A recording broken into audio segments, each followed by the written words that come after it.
Today's video is sponsored by the best photographer. Add a cross-dissolve transition between your clips. Right-click to the transition and select to convert it to Fusion Cross-Dissolve. Change the duration to 16 frames and click this button to open it in the Fusion page. Double-click to the Dissolve group to open it. Select the Dissolve node, go to the Modifiers tab, change the curve to Easing and set the In and Out to Expo. You can now close the Dissolve group. Add a soft glow node after and adjust the settings to your liking. Bring a depth map node in empty space. Connect your first clip to the yellow point of the depth map and drag it to the left viewer. Change the mode to faster.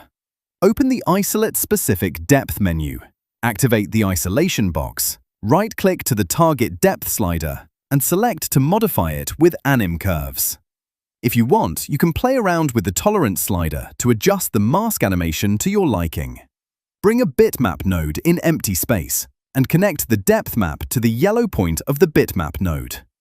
Change the channel to luminance and connect it to the white point of the soft glow node.